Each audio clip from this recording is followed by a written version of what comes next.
Welcome to episode 58 of the official podcast for Guardian 1, a Destiny group dedicated to the prosperity of Guardians everywhere. We broadcast live Thursdays at 8 p.m. Pacific, 11 Eastern, right here on twitch.tv/Guardian1 Network. My name is Remy, and tonight I am joined by Crimson Warlock. Hey guys, what's up? Jez. Good morning. Agrios. Greetings, Guardians. And Sharks. No raid spoilers. We're going to be talking about all things Destiny, but first, housekeeping. Hello, Guardians. Thank you all for listening to the podcast, however it is that you're choosing to listen. Be sure to follow Guardian 1 on Twitter at G1Net. That's G, the number 1, N-E-T. You can also take a look at the Guardian 1 website at guardian1.net. If you do a search on bungie.net for Guardian 1, you'll find our forums group, of which we'll also use for both comments and feedback.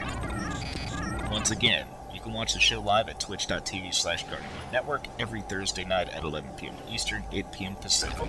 If you can't catch the show live, you can search Guardian 1 for the iTunes podcast, as well as go into the Guardian 1 YouTube channel at youtube.com/Guardian1 Network.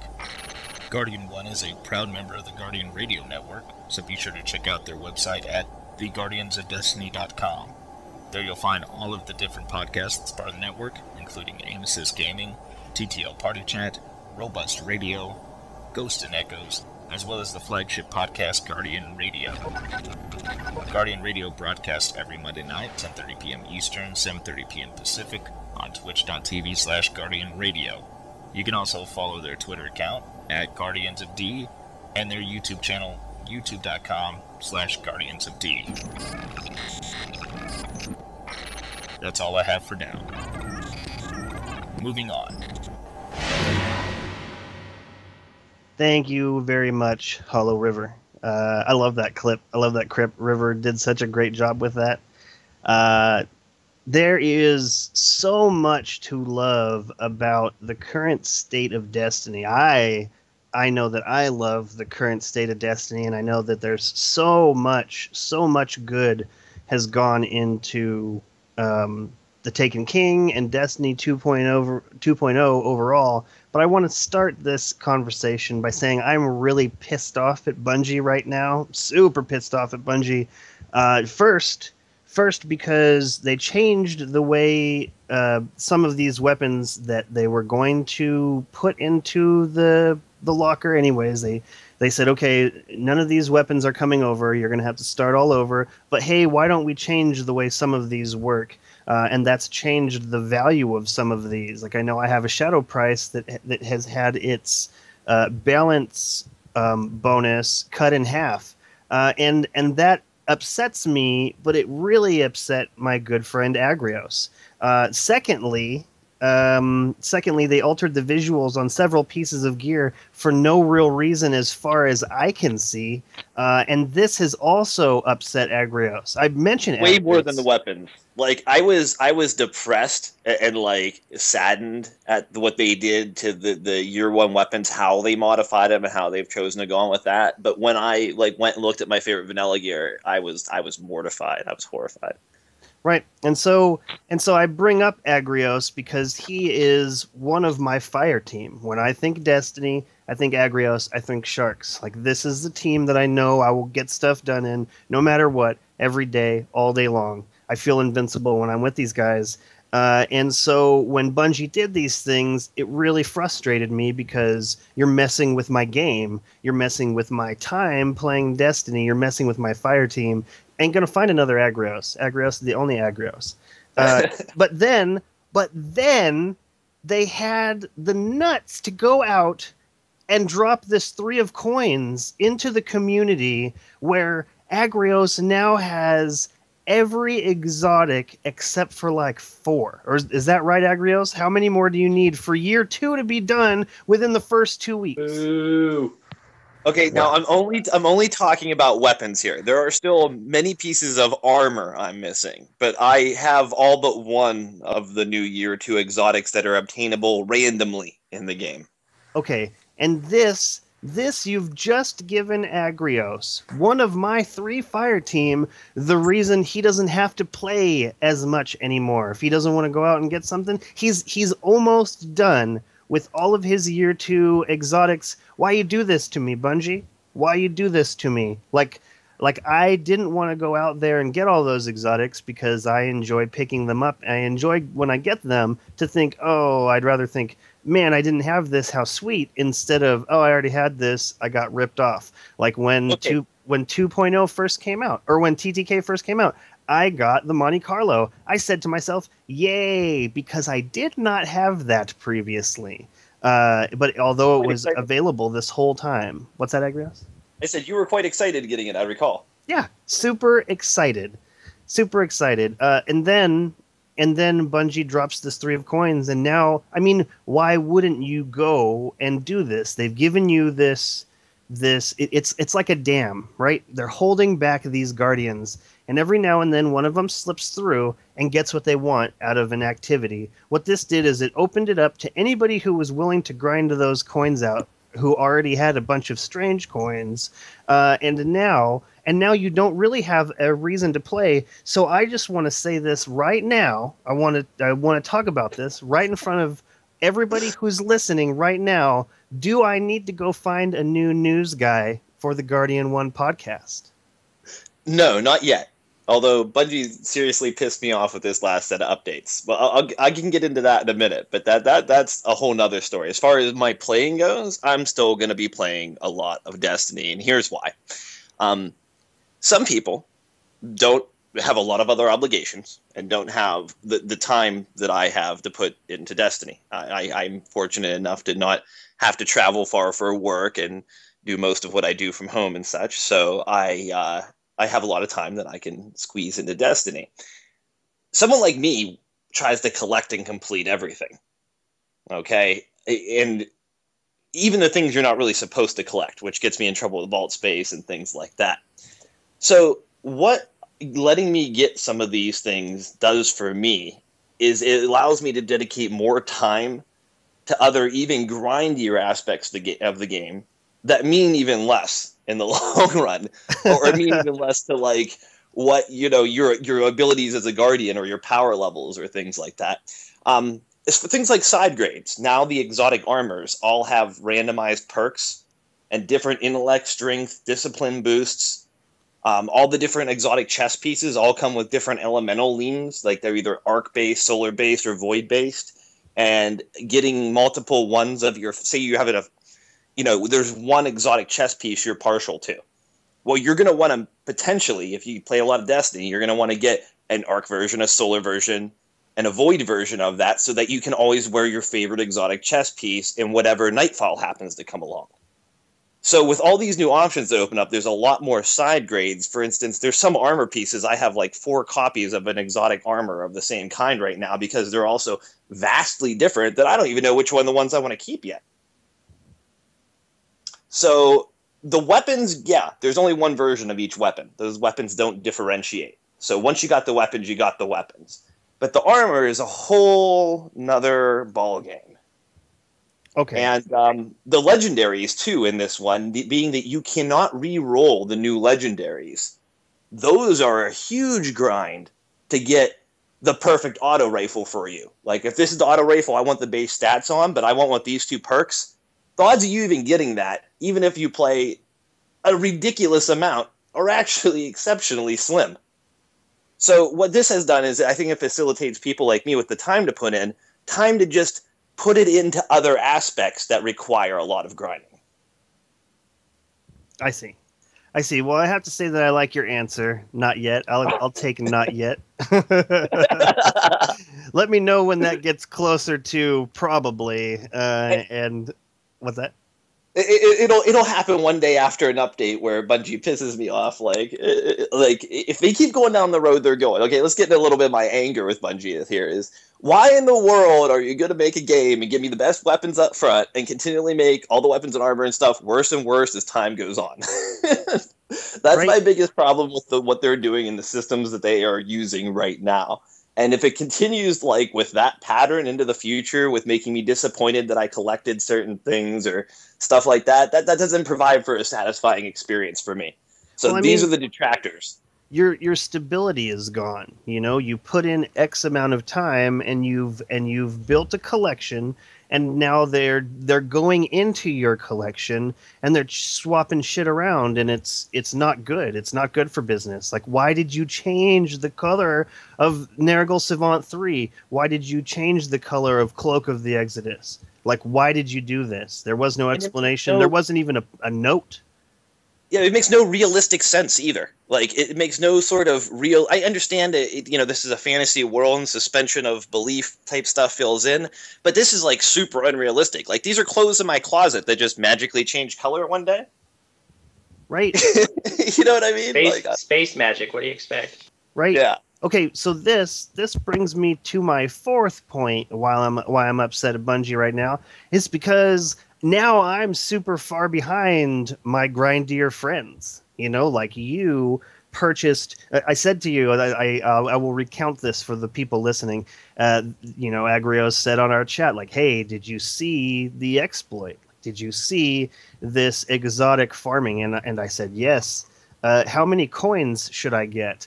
And Agrios's response was hundreds. And I laughed at this. And I thought to myself, you know what? I'm not going to grind for these things. I'm not going to care. I will be happy when I get them. Like, really what I wanted was an exotic on weapons and armor for each of my characters. And when Zur came around, we should talk about that next.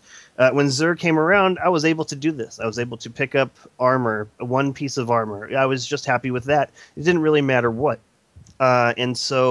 But now I'm so far behind you, Agrios, in terms of. But you know what? You're not though, because the armor pieces that he got compared to what you can get after your 300 are better. But he's still far behind me because I went and stockpiled like 20 armor engrams and 20 weapon engrams. They're undecoded yet. So when I flip to 300, I'm going to decrypt those, and half of them will turn into 310 items. You know what? I can't even imagine where you're keeping those right now, and I don't want you to tell me. I deleted so many things. Oh, so many things I kept and collected this week. Just the other day, I went through, deleted dozens of things that I was collecting. Like, I had all those blue Tengu operant pieces that I thought were cool looking. And I figured, well, if they're just going to take away the stuff eventually and make it all look different, what's the point in keeping that stuff? So I went through and deleted everything I was collecting for cosmetic reasons, except for my very original vanilla legendary set. Okay, well, I still have that too. At least, like, for those of us who didn't use the exploit or didn't have time, at least we have something to look forward to when the Nightfall, when we complete the Nightfall. Agrios here is just like, I got another one. It's a duplicate. No, Whereas for us, it won't be as duplicate-y because it will actually have a pool to go through in time, and you won't. I don't think I'll get as many duplicates as maybe Agrios got trying to get all of your exotics. I know, but what he's saying is that he still has some that he would rather have than the ones that he already has. Like, Correct. He got some that have a certain role on them, and I think that that's really cool. So let's put a check mark for that, like having exotics with different toggleable options, but also within those toggles, different sets. That's really awesome, and that does provide for a much longer meter stick for when that happens. But what I'm saying is that. You know what? I don't like that. I think that's crap, though. And the reason I think it's crap is exotics have always been known to have specific perks, and you get it, you're good, yada, yada, yada. And then you go and spend shitloads of coins to go out and get exotic helmets so that you can get some helmets, because that's what I did. I didn't use any exploits, but I used all my damn strange coins. And I ended up getting 5 of the same stupid helmet. That's bull. Oh my God, seriously. Yeah. Okay, actually, let's talk about this real quick. Let's get a little news squeezed out right here. We've been talking about this 3 of Coins exploit, but there might be some folks out there who have been busy this week and aren't 100% up on what exactly was going down. Hit it. And also, this whole repeated exotic engram thing is another issue that we're experiencing in the community as a whole. So the 3 of Coins... Zur sold an item called 3 of Coins that you bought for 7 strange coins. You got 5 of these buffs. You used them one at a time, and they give you a greater chance of getting an exotic from any ultra boss. One of the weaker ones that was easy to kill over and over again was Draxus in the Scourge of Winterstrike, or story mission, I should say, Scourge of Winter story mission. And each time you use one of these buffs and don't get an exotic out of the boss, the next time you use a buff, there's a greater chance of getting one. Well, people know that if you kill yourself too close to killing a boss, you can still not complete the mission. So people are taking advantage of this exploit, at this point is an exploit, and killing themselves with a rocket launcher at the same time they kill the boss. The engrams would pop, since engrams don't delete on death. They'd still be sitting there, and they just respawn right before the boss and repeat that over again, thus netting all kinds of engrams. To go in more now what Shark had said, there seems to be an issue with the new way the system is awarding loot to people. It's supposed to have new, smarter loot applications and check to see what you already have. This comes into play when, like Crimson was talking about, me not getting things I might want on Nightfall. Well, if I have identical items, it should not award me the same thing. And since armor aren't identical items anymore, you could keep getting different rolls on armor instead of other random exotics. So, So this is what's going to help keep someone like me going. But the problem is there seems to be something broken with it now, particularly involving Monte Carlo and Light Beyond Nemesis. People are getting trapped seemingly in loops where they'll get 5, 6, 7 Light Beyond Nemesis helmets in a row. 5, 6, 7 Monte Carlos in a row from decrypting engrams. And literally, like, there's people out there with videos of them getting several in a row, and then, like, a day later saying, let me try it again, and decrypting another helmet, another primary, and getting another Light Beyond Nemesis and another Monte Carlo. So there's clearly something broken in the smart loot system at the moment. After today's update, loot was affected further. There are chests in the Dreadnought that are simply not giving any loot. Now, this is on top of another patch that was originally designed to keep people from looting the same chest over and over again. They found areas of the Dreadnought where they could loot a chest, get the area to reload, and loot it again infinite times over and over again. It seems like when they move the chest around to correct that, they've also made it so certain chests just aren't dropping loot for people. And also the Valista Arc Strike. After the update today, it seems that he's not dropping any rewards at all. Got it. That's crazy. And so yes. So I wasn't going to use the exploit. I did use the exploit, and here's why. So I bought 15 coins on both systems, and I just casually said to Agrios, I said to him, so, well, what have you gotten so far?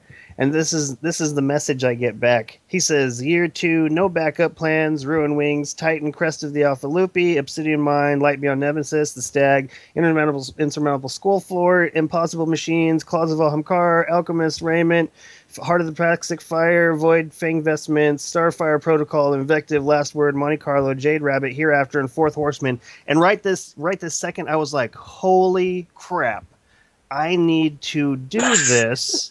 I need to do this before they shut off this well of stuff. Like, because my plan was to use them as intended. I used one at the end of a Shield Brothers strike. I didn't get anything out of it. I used another one at the end of that new strike where that Harpy is in the middle.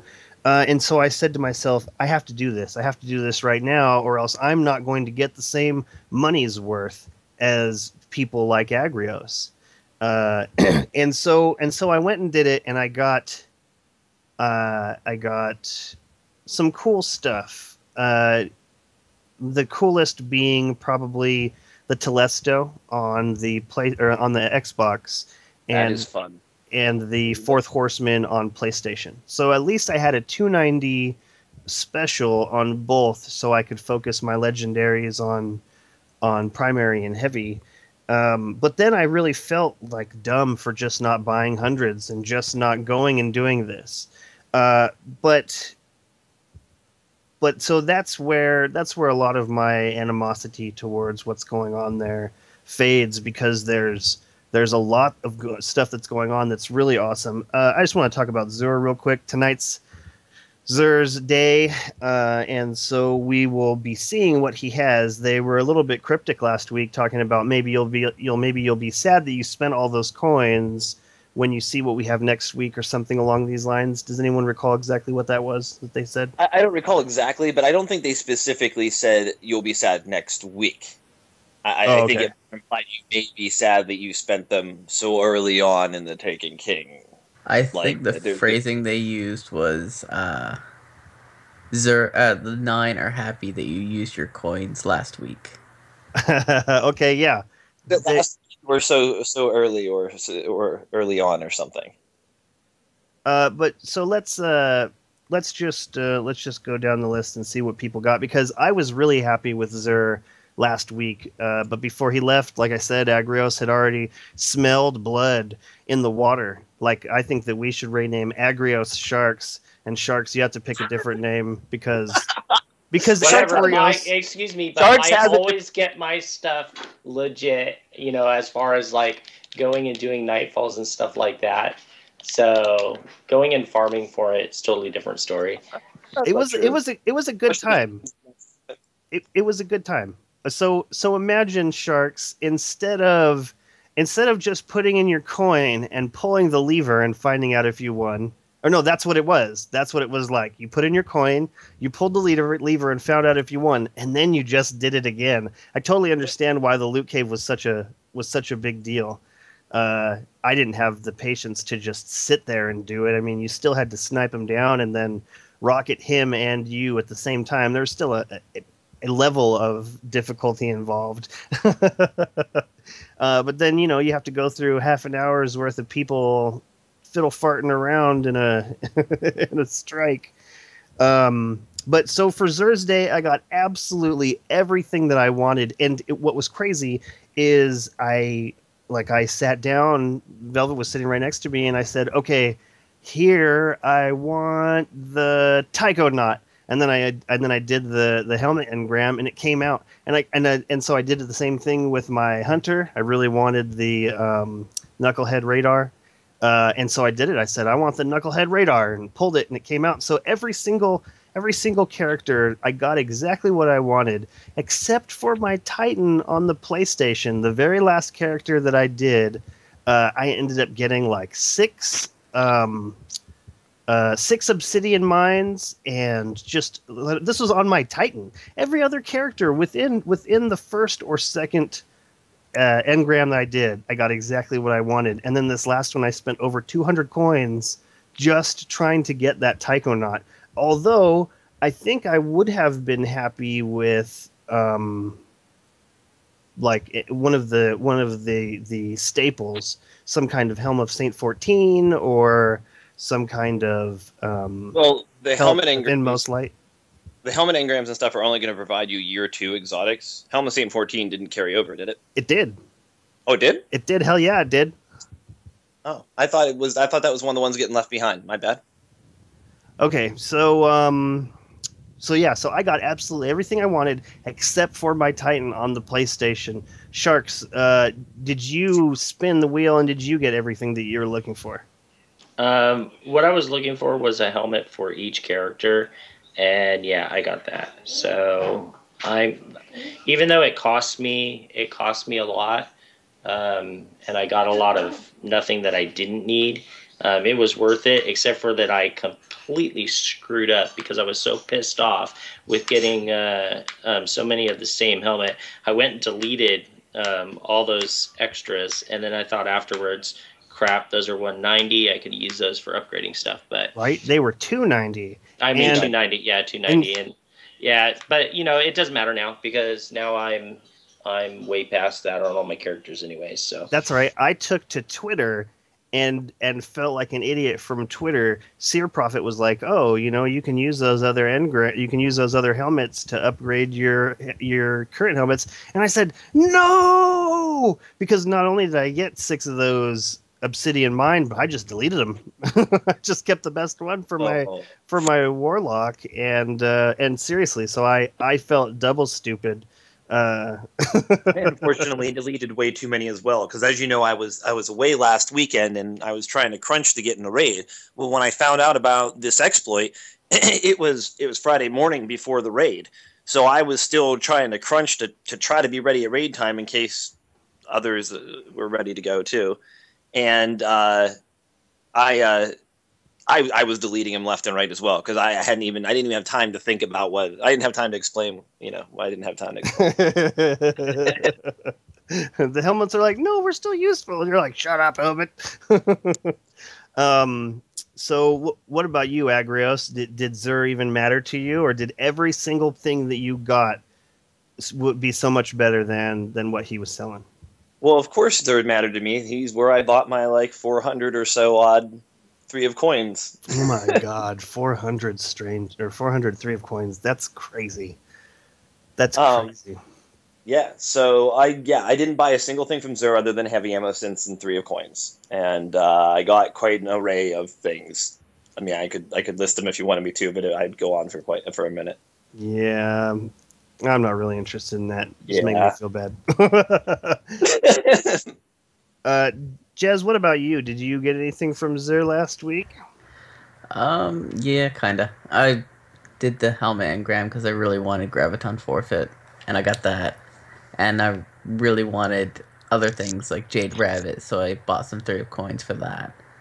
And I pretty much got what I wanted there. And now there's more stuff, and I don't even know if I look at those things as much. So I also got, and this is probably going to be my favorite, and the only thing I'm going to wear for an exotic is Sealed Ahamkara's Grasp, because I like having 2 smoke bombs. Just interesting. Interesting. Yeah, how do you I do love the smoke bomb, but what is it specifically that you like? Are you looking to cover more ground? Because when I get a second grenade or something, it's usually only helpful because the first one I overthrow or underthrow like crazy. So is that what you're looking at, or are you just strategic in both shots? You don't have to cover multiple ground when you're yourself going invisible. Oh, I see what you're saying. Okay. No, that makes a lot of sense. It's a lot of just clutch invisibility is great. Man, I couldn't agree more with that. And I'm not certain that when I saw those Sealed Ahamkara's scraps that I thought about that. But that's really awesome. Pro tip, everyone, because seriously, that's the whole thing that brought me to the Blade Dancer and the Hunter in general, was the ability to go invisible and from that position, resurrect people with basically little to no resistance from anything. What about you, Crimson Warlock? Did you get anything from Zur? I got the gauntlets that he was selling for the Warlock, and I got 1 Obsidian Mind and 3 Light Beyond Nemesis because I bought 4 engrams and didn't get any of the new helmets. Crazy. But that was it. I was happy with what I got, but kind of not, because I did want the newer helmets. I was kind of upset to get 3 Light Beyond Nemesis all in a row and then an Obsidian Mind. Right, that's a bummer. That's really a bummer. There should really be a better system in place there. Who cares? What are they gonna do? What are we gonna do? We're gonna play their stupid game. We're gonna like it. Pretty much. That's all we can do, right? Well, yeah, that's it. That's all we can do. Well, there is another option. Continue.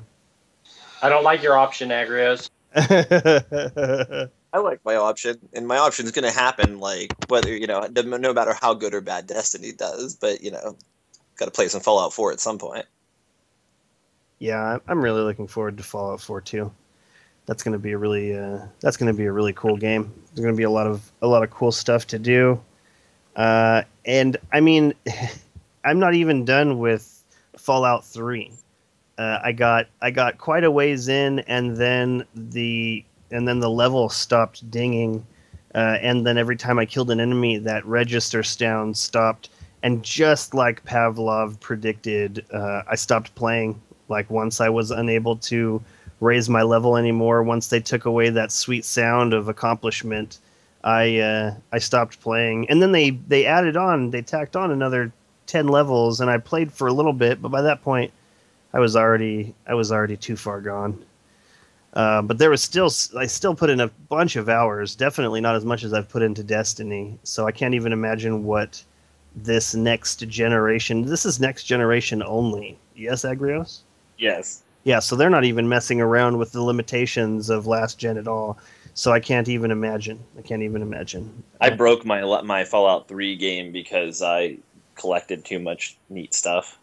I had eventually going into delete a whole bunch of things just so it would run again. Man, that's so funny. I did that in Oblivion. You know what's the worst part is I read recently that in Fallout 4 there's going to be like almost everything that you pick up is going to be usable in some way, shape, or form, and that's you can either break it down for materials or it's directly usable itself. It's got gunsmithing. Right, it's got actual, honest to goodness gunsmithing. I don't even know what I'm going to do with that. So be doing all this if they would have went the same next gen only route, you know. Let's start a Fallout 4 podcast. Who's coming with me? I'm going to know as much about Fallout 4 as I know about Destiny. Well, you're probably going to know more about Fallout 4 because they're going to give you some avenue of learning more about it. Why don't we get to some news, Agrios? Where are we in the world of Destiny? Oh, well, the raid happened. That's a thing. Yes, the raid did happen. On the first day, 777,270 Guardians attempted the Kingsfall raid. Only 37,591 of them were able to send Oryx floating toward the rings of Saturn. Since then, almost 1 million attempts have been made on the King's life. A grand total of 88,733 Guardians have successfully committed regicide. I find it interesting that to the time when this stat was taken, only a little over double the amount of Guardians that did it the first day had did it total.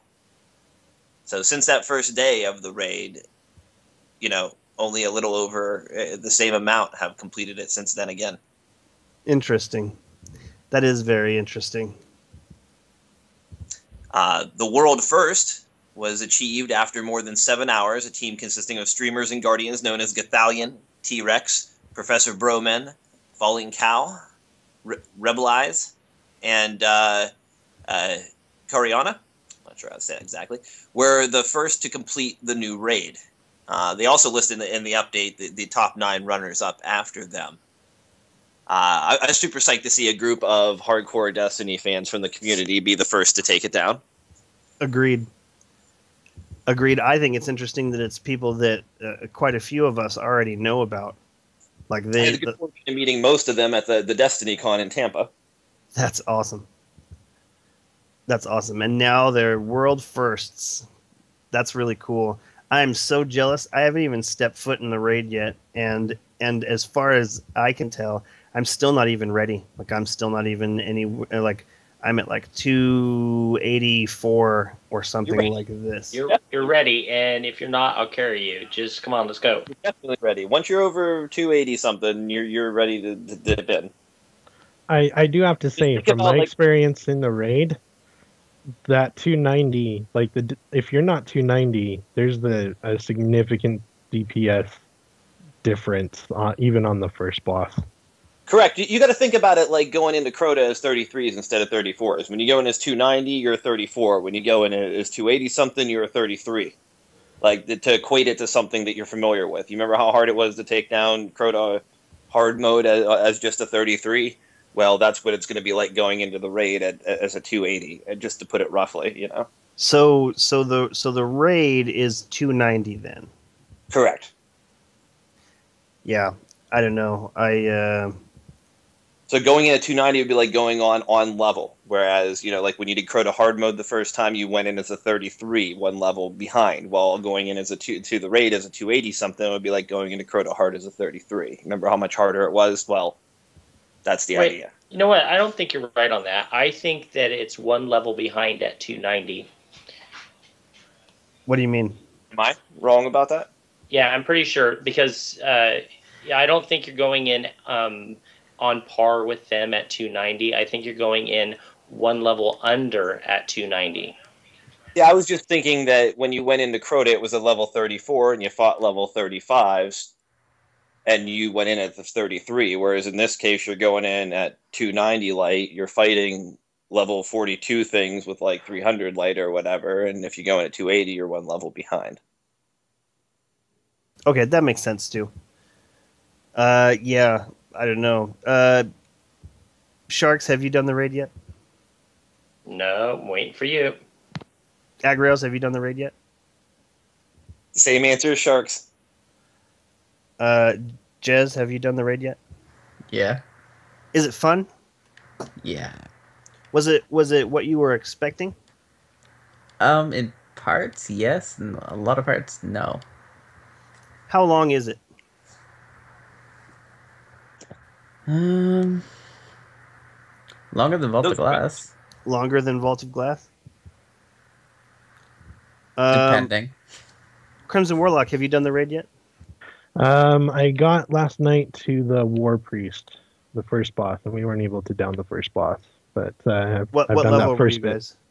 guys? So we had 3 that were 290 and above, and 3 that were 285 or so, 283, 285 around there, and we couldn't down the boss mostly because we couldn't quite get the mechanic down for our lack of DPS. Like just because like we just couldn't quite get the mechanic for the boss down well enough for the missing DPS because we weren't all 290. Got it. Yeah, that's what I'm afraid of. I'm afraid if I'm not 290, I won't be able to pull my weight, and that sucks. We'll get you to 290 tonight. What? So what are you now, Sharks? I'm 294. I'm actually close to 295, but. What about you, Agrios? 290 even. Got it. So do we know who we're going in with and when? No, we if we want to do it blind, we need to find 3 other blind raiders at the moment. Yeah, I really want to find. We need to find 2 other blind raiders if we can coordinate the 4 of us we already have. Got it. Yeah, I really want to find some blind guardians. I really want to go in when other people want to look around in at least, oh, I've already seen all this, sure, these are tombstones or whatever,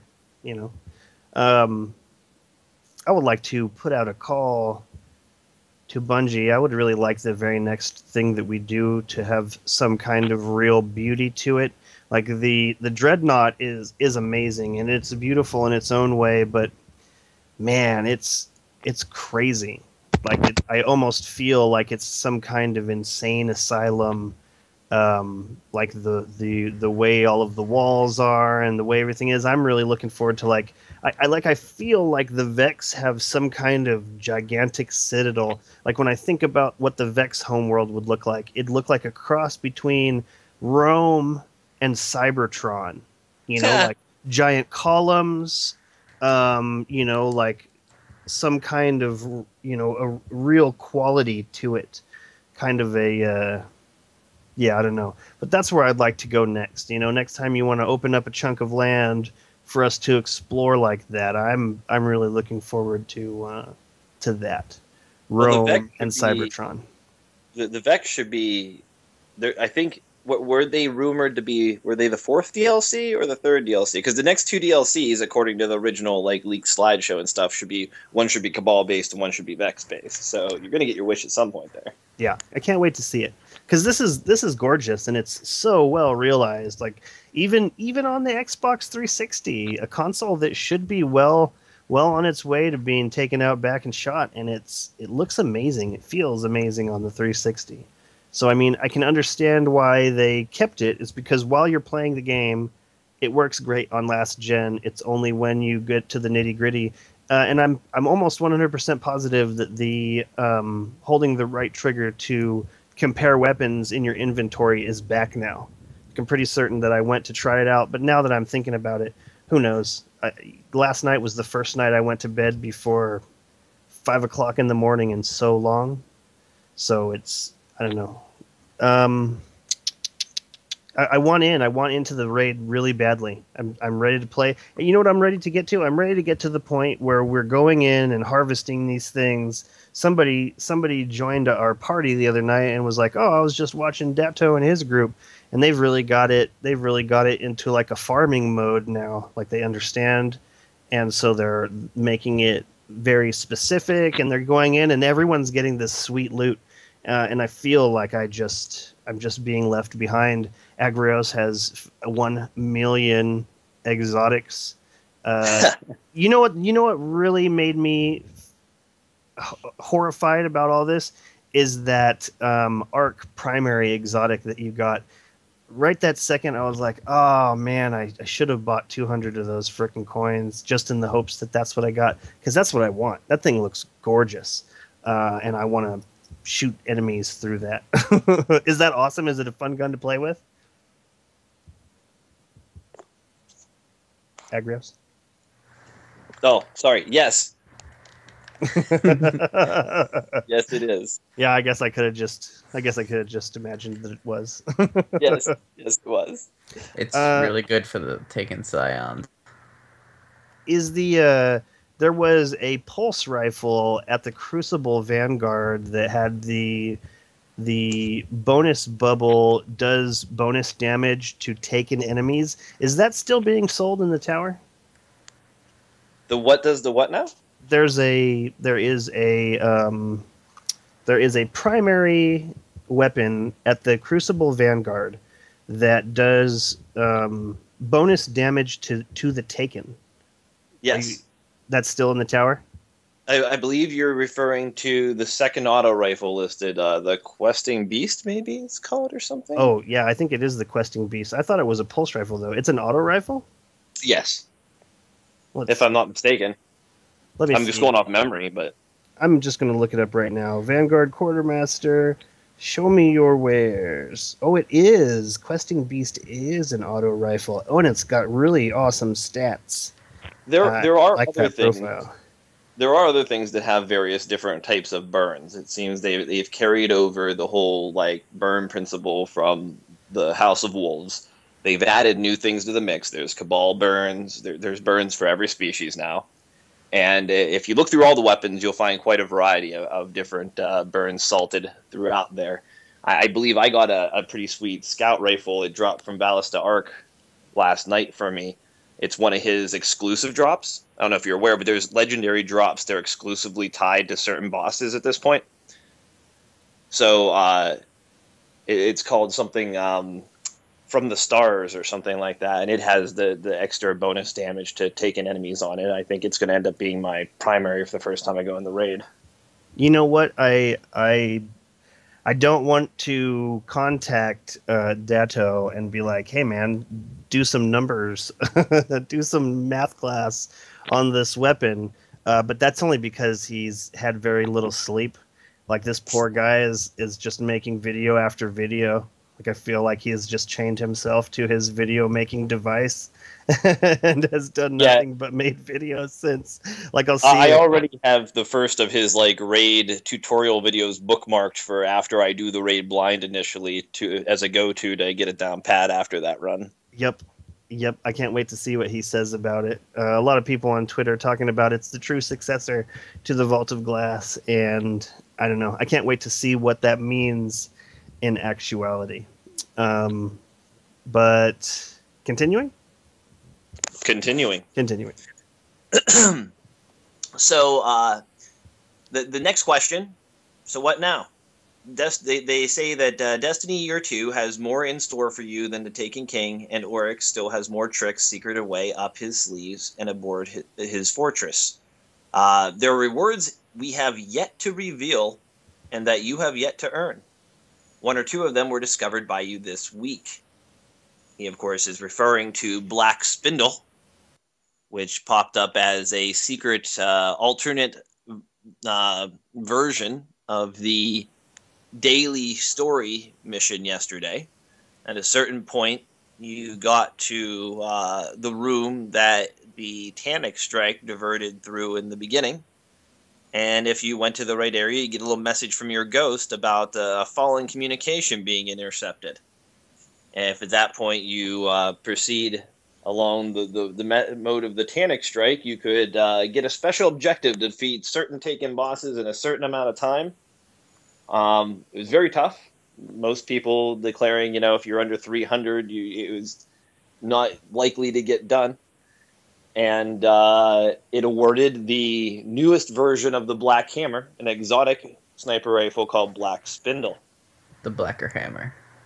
The Blacker. And also, there is a ship. The name eludes me at the moment. But Venice something. Say it again? It's Venice something, I believe. Yeah, something like that. It's one of a series of ships that have been revealed via like the armory and such, and it's awarded randomly with the black spindle. Vienna Singer. So this is an interesting twist on things. It was also confirmed by Bungie designer Rob Englund. He confirmed that the Black Spindle will only drop during the daily heroic version of this story mission.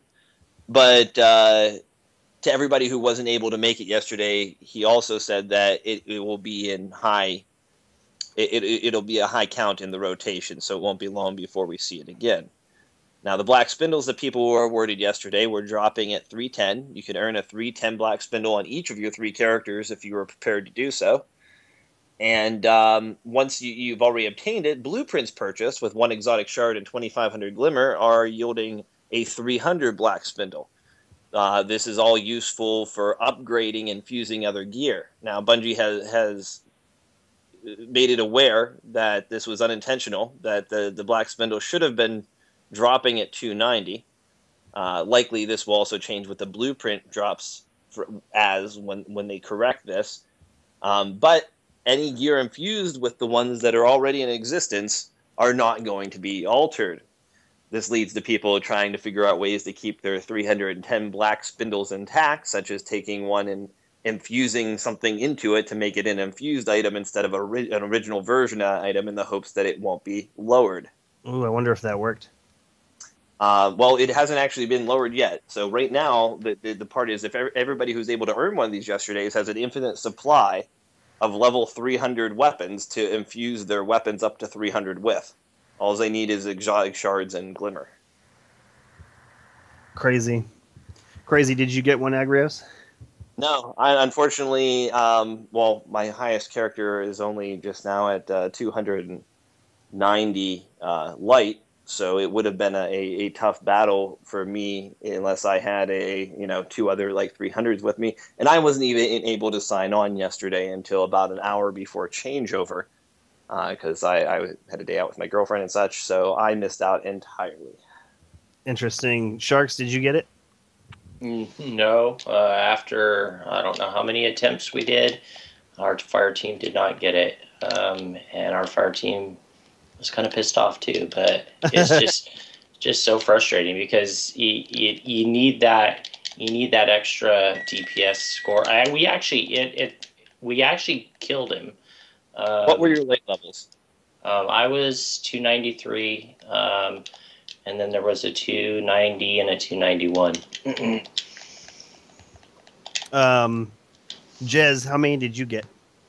I just got the 1, and then I went and bought all kinds of 300s to infuse whatever random 280s I had lying around.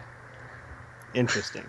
But yeah, it was an interesting fight. Going into it, everyone's like, "Oh, it's quite hard. You probably won't get it on the first try." And me, Zephic, and Leopard Stealth went in there, and we got it at the first try. It's like, oh, okay. That's awesome. Yeah. Well, you guys are badasses. It doesn't count. Regular people have a problem. Oh, but this is clanmates saying that it's going to be a tough time. It looked like a tough time. From what people were saying, it looked like a tough time. I think it was fairly easy for us because we were 3 Void Stalkers, Night Stalkers. Uh-huh. So all the ads we could just round up. What level were you all? Oh, I guarantee we were all 300s. Yeah, that probably had a lot to do with it. Yeah. Well, I think that this whole thing is amazingly cool. Like the fact that there are secret ways. Like I am very much an explorer, and Sharks is an explorer. Agrios is an explorer. So things like this will be things that we will stumble across. Like I would have run up there too. Put in a situation where I was with two other teammates. Like I've only done that mission a couple of times, and it's been me almost getting my ass kicked each time. So, it's cool that they added this in here. It's even cooler that what this did was opened up a new box on the exotic list that wasn't there before. Wow. So that means, what's that? It wasn't there for some people. Apparently, if you have Tom, that's where Tom goes. If you have Tom? Yeah, Tom. I don't want to spoil it. I could equip it and show you, but it's kind of spoilery. Okay, but there wasn't a box there before, right? For me, yeah, there was. Okay, so for some, this means to me that we don't have any idea at the actual total of exotics there are. Wouldn't it be crazy if they expected people to go out and abuse that 3 of coins in an attempt to show you, like, hey, we don't even care what you guys have. We've got so much more coming. That's what I think they did, to be honest. But I feel like I don't know, such trickery. But that's the best kind of trickery. It really is, because it leaves so much more of the world open for us to. I mean, every time there's that new secret, it's like the world got that much bigger. And like I myself wasn't able to get a black spindle, but I kind of can't wait for it to come back again, because I've got a couple of buddies and we have a fun strategy that if it works, we're going to submit it for a movie of the week, and it'll be pretty epic if it works, I think. So since this has gone on, we've been like, a couple of people in our clan have been kind of going crazy, but it's like, what's the next thing that we could find? And the only one that we really know about that no one knows where to get is your sleeper simulant. And there's I don't have time to explain. Oh yeah, no time to explain. No time to There's actually like 6 or 7 others that are in the armory that no one's figured out how to get yet too. Yeah, so like those little fusion rifles that you pick up that you turn into the gunsmith for a rep. Right. They all start with Dvalin, which is a dwarf that is also known as the slumbering one. Right. It's all this basically this giant rabbit hole of how are we gonna find this, and what are the clues that they left us. And guaranteed this is not the only one. Like, I was using my stranger's rifle in 240 light strangers missions just to see what would happen. So are you saying that we shouldn't be giving those things to the gunsmith? No, you should be. And there's another step to that people have figured out, and if you don't think it's too spoilery, I will divulge it. What do you think, Sharks? Too spoilery? No, hell no. I want to see it, and I also want to know what Tom is. Show me what Tom is already, Jez. I don't want to know about Tom. It's a gun that's been found already. If I believe. Inspect my character, you'll know what Tom is. Oh my god, look at his badass. primary. Look at his primary. I don't. Is it something that people can just find on their own? What, Agrios? Tom? No, You're not likely to Oh. figure this out. This is just people trying to puzzle solve. I don't think it's too spoilery. I'm going to go ahead and talk about it. There's Alright, literally a subreddit for these type of things, and it's overflowing into several subreddits. I'm going to have to check it out because it sounds awesome. Those fusion rifles that you find and turn into the gunsmith, they like Jez pointed out, they have that slumbering, the slumbering dwarf code name on them. They also end the number. They all have a different code number on them, and that code number ends in FR, which could stand for fusion rifle.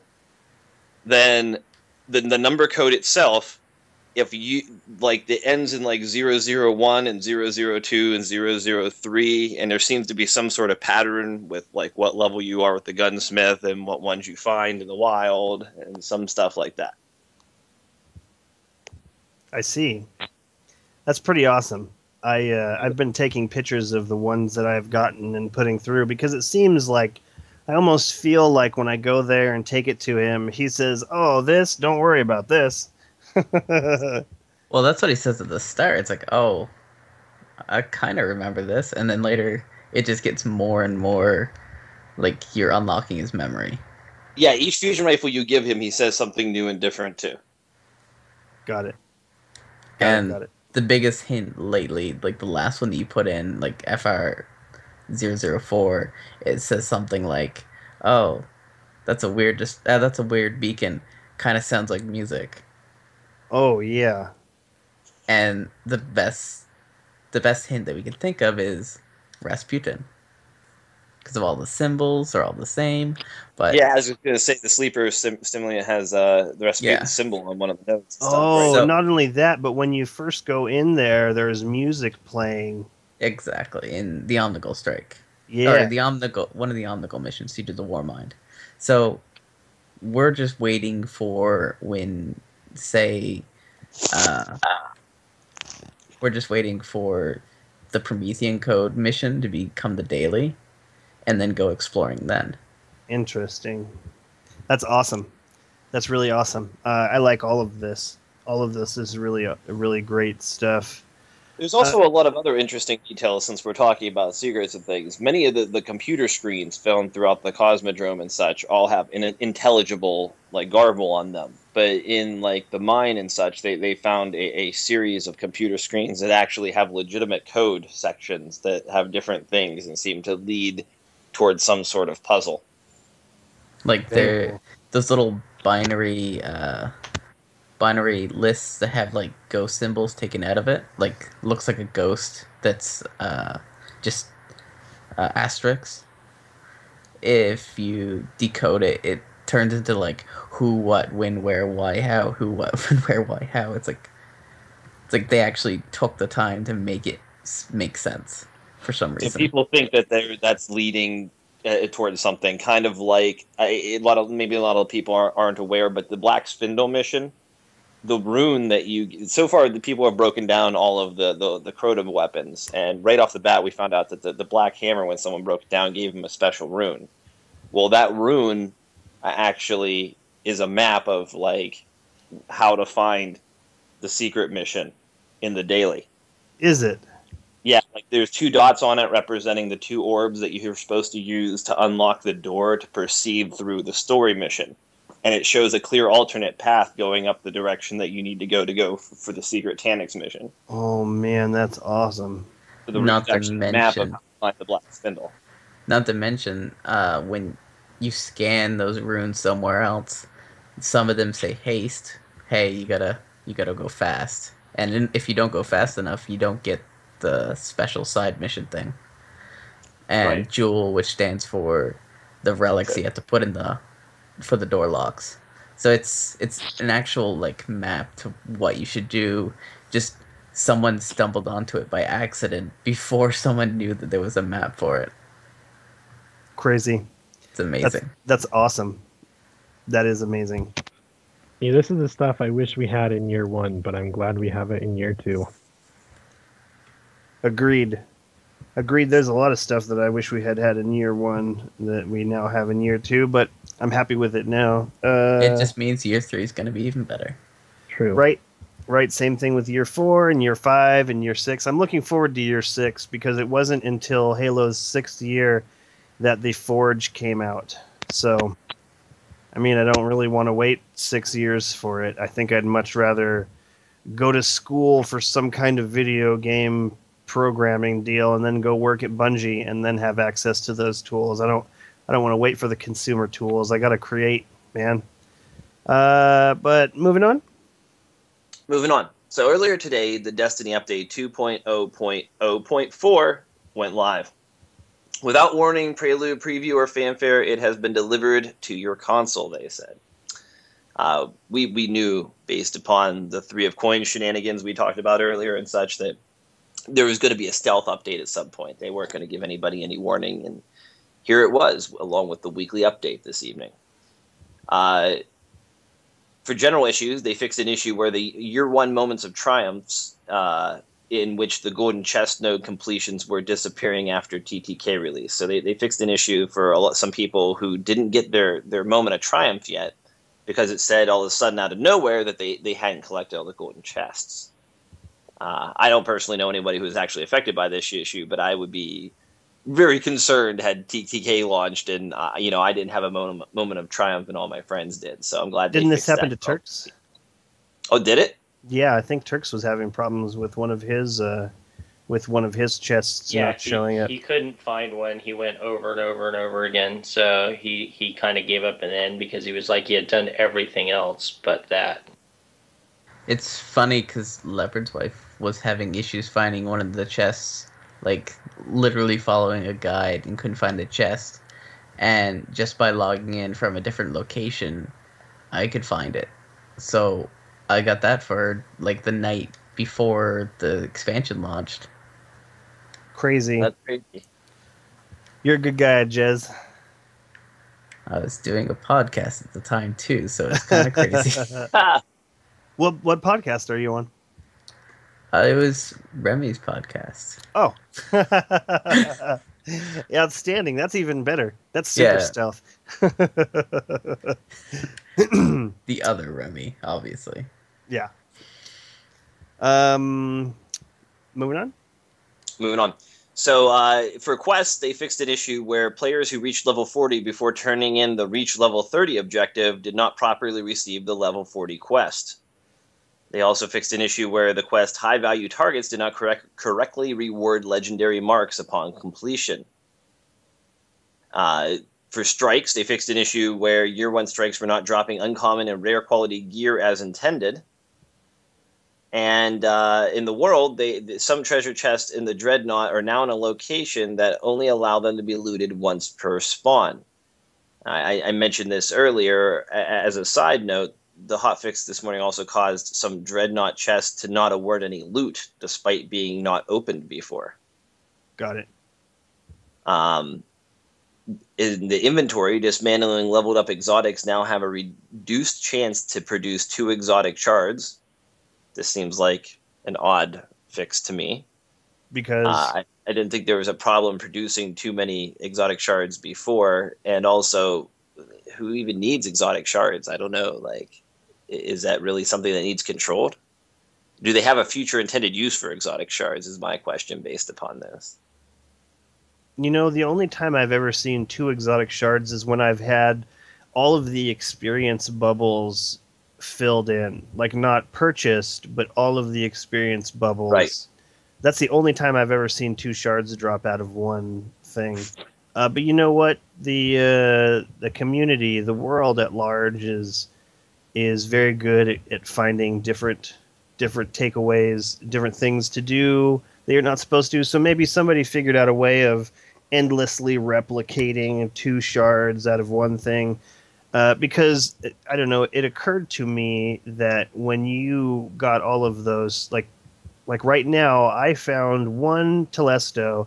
I can just go in and buy another one for my other characters. Yes, it is a 280, but it's still a great piece of gear. That Telesto is a lot of fun to use, and it's one of the faster fusion rifles that I've found. I don't think I've found a faster fusion rifle than that. I definitely do not have inventory space to get more than one thing for my characters. If my characters want it, it's going to be passed between them. I can't even imagine what your inventory looks like right now, just because I couldn't imagine what your inventory looked like before. Like, I've got a lot of stuff. I've got a lot of stuff that I was saving up. You know what, though? If you haven't already started deleting all of your legendary stuff because you need the room, I would like to offer you this thought, because I just started going through from like least likely to ever use again, like a rocket launcher that has tripod and also tracking. I would keep that one. You know, like I can see myself at some point using that again.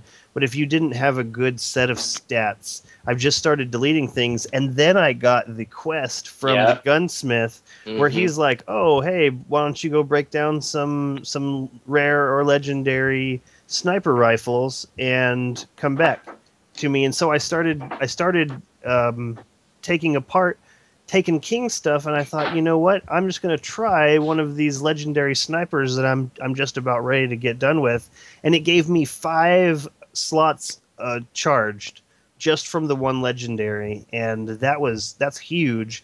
That is, and then, so this must have been what Mark Noseworthy was talking about when he said if you would like to sacrifice some of your older gear, it'll still have some kind of use for you now.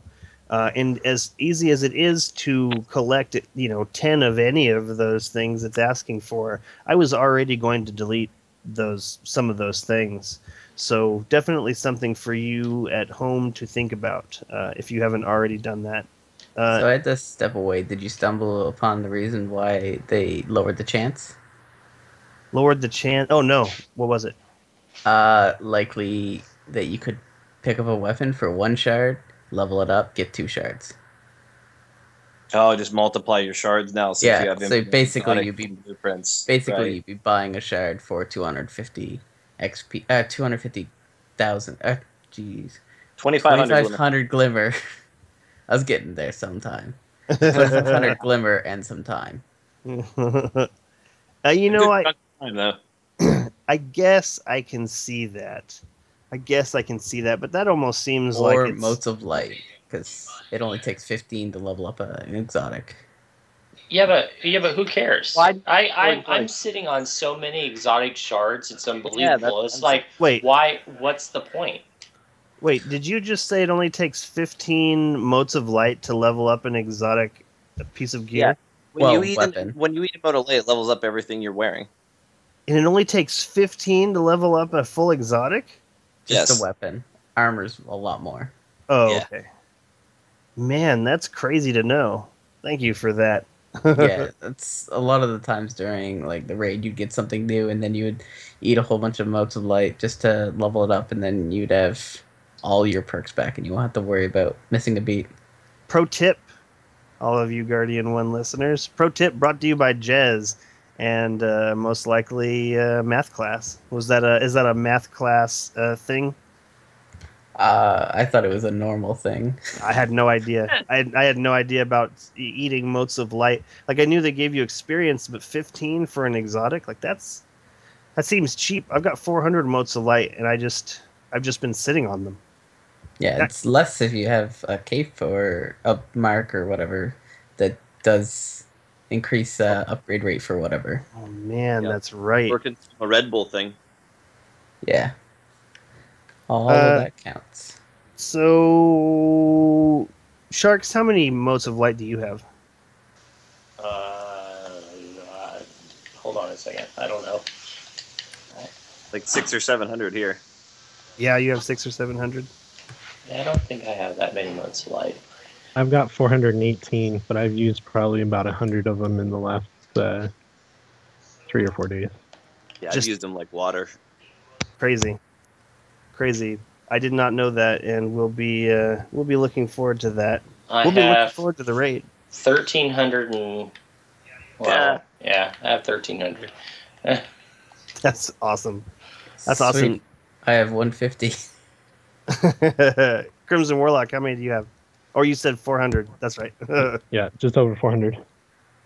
Moving on. Moving on. Did you get your sword? I would like a sword. I said, did you get your sword?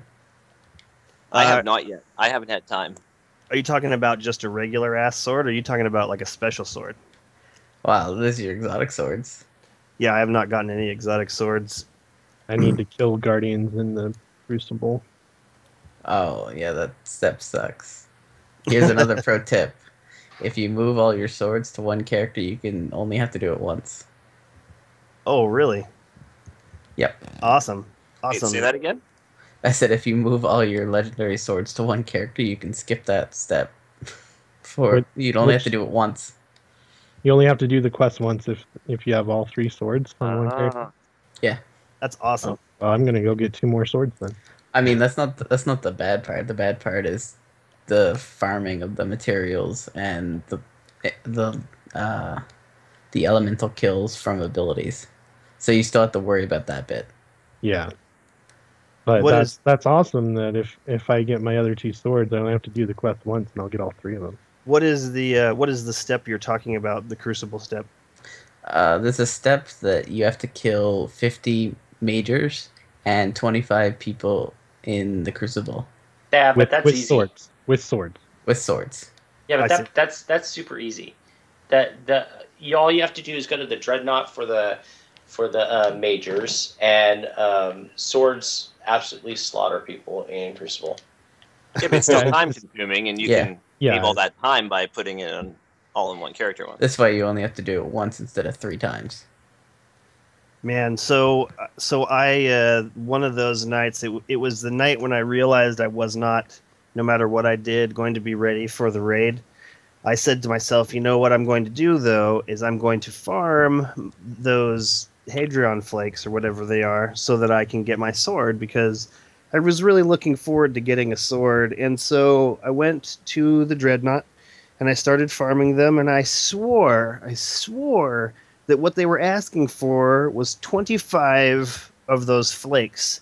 And then I hit 25, but I wasn't alerted to the fact that I was ready to go turn that step in. And so I said, well, maybe I'm just dumb. And it said 30. And so I farmed another 5. And then it still didn't, there still was nothing popped up saying, oh, you've completed this step of this stuff. And so I said, you know what? Maybe I'm just really dumb and it was 40, right? And so I spent the time getting up to 40. It didn't click at 40. And I was like, you know what? I'm just going to keep farming until something tells me I'm ready to go back to the tower. And so I just farmed, and I had 56. And I said, okay, I know for certain it didn't say more than 50. And I have 56. I'm just going to go back to the tower, and I'm going to grab Zavala by his, dangly bits. And I'm going to say, what the hell, dude?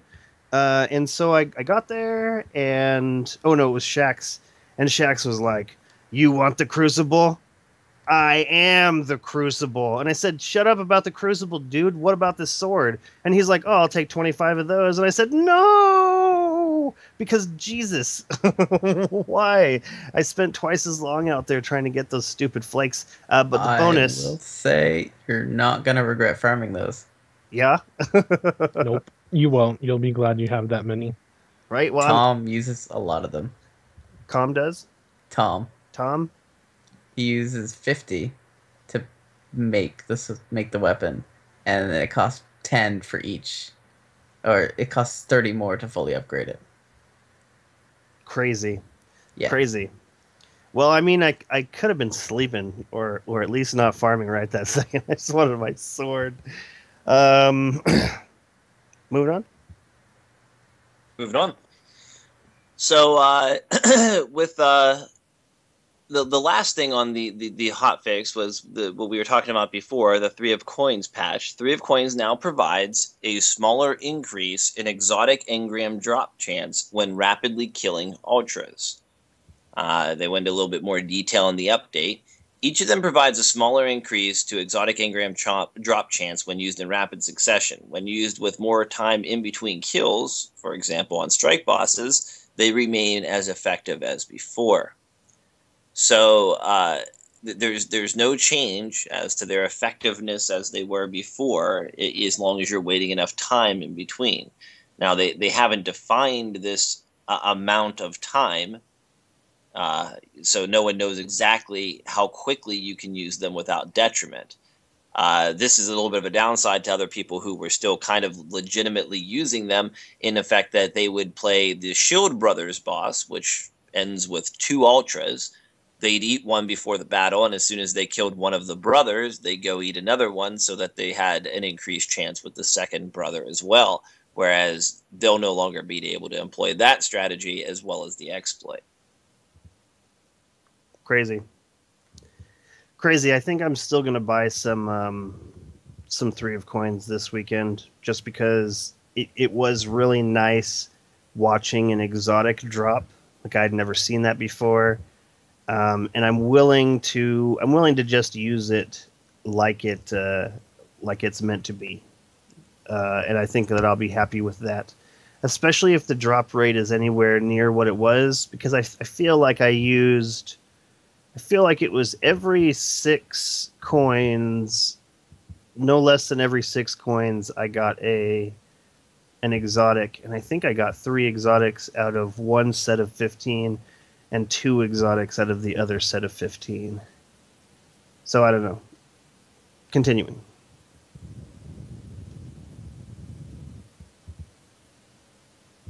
Agrios? Oh, sorry, mute button. With all that said, they go on to finish up this part with saying that with a year under their belts, the live team is a lot more nimble in terms of supporting the player experience. Your next update should land in October. That bundle of fixes and tweaks will contain some of what you've asked for, along with some developments for year 2 we're looking forward to talking to you all about. So it looks like a lot more to look forward to between now and October as far as info. And the next major update will be in October. Does anybody have any speculation on where this is going? Yeah, they're going to announce my birthday. All of Destiny has been leading up to that, Sharks. Totally. Crimson Warlock, what do you think? I don't know. I'm just excited for new announcements. Jez, what do you think? Well, they got to announce the new expansion sometime. Oh yeah, that's true. That's true. I mean, at least the names. Yeah. Because they Yeah, might you're have right. changed. Agrios? I think it would. I mean, I think we're going to hear obviously about the new Iron Banner, and Derek Carroll already teased that the Trials of Osiris would return soon. So, I mean, October is soon, development game terms. So I think, maybe that update will bring in, the new arms and armament that they're going to provide for the, Iron Banner and Trials of Osiris. And I'm thinking maybe even like an event. Like this seems very kind of quest and event driven, and like secret events inside daily story missions. So like I could see even like there just being a twist partway through, whereas there's just a new story mission just kind of like pops up out of nowhere, so to speak. Like there's more to this than what's already been told, and I think that would be cool. This is completely like related to a conversation that is not what we're talking about, but it just sparked my mind. We have yet to see when Heroic Raid's coming. This is true. This is very true. And that could very well, October would be a great time, like a month after launch, for the hard raid to occur, so to speak. Hopefully I'm much more prepared to do that on launch day. I still need to see it regular.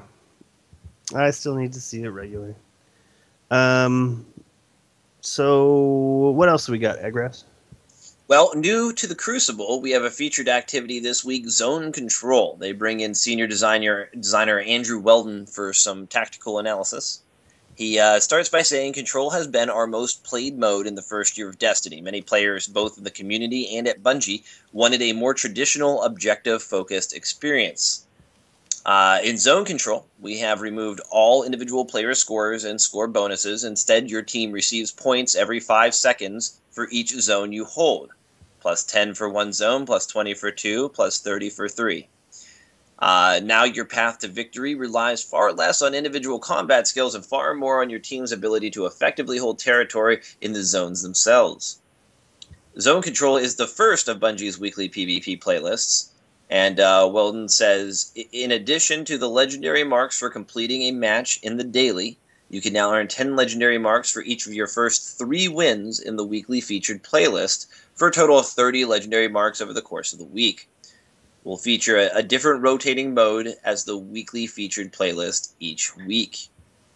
They encourage you to then check out their homepage calendar for updates on what modes will shape the ongoing battle in the weeks to come. They also note that coming soon, they'll also be tuning the matchmaking formulas to improve the quality of the Crucible matches. They don't give us any details, but they tell us that they'll be sure to let us know when it goes live. Have you guys had a chance to try out the new control mode? Yeah, it's awesome. I love it. How long did it take you to get your 3 wins? My 3 wins, 3 matches. I ask because just because you're awesome definitely does not mean that your your team is awesome. No, well, yeah, I mean, but the game itself is what's so awesome. I mean, match-made teams aren't so much most of the time, but the game, it was actually, I don't know, it was really, really refreshing, because people, instead of people just going around running and gunning and shooting stuff, they those objectives, it's like that with all the objective games now, like Rift, same way. It's a lot more entertaining to go in there and play, because people aren't necessarily just trying to get kills or whatnot. Interesting. I haven't yet played the the control zone, but I will say that Bungie has done a really good job of keeping me in a match every single day, at least one match every single day. And I remember when they started handing out the daily bonus for Crucible, I was in it for maybe a week before I just got tired of doing it. Like, I didn't really see the bonus there, but 15 legendary marks just for playing a single game is definitely enough to keep me doing that for a long time. There's a lot of gear that I'm going to have to buy, and then there's a lot of gear I'm going to have to ascend, or to infuse, rather.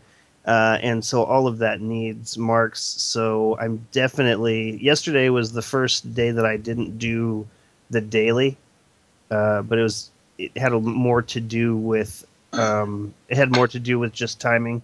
I didn't have a bunch of people on, and also my dad is so set on these older weapons that will go into a match, and then he'll be like, "Oh, my trusty icebreaker," and that drops his light down to where it's basically, he's no help, because he just keeps getting killed by these things. And so I think I've finally straightened him out and said, "Look, your light level is all that matters. I don't care what weapons and armor you have to put into those slots.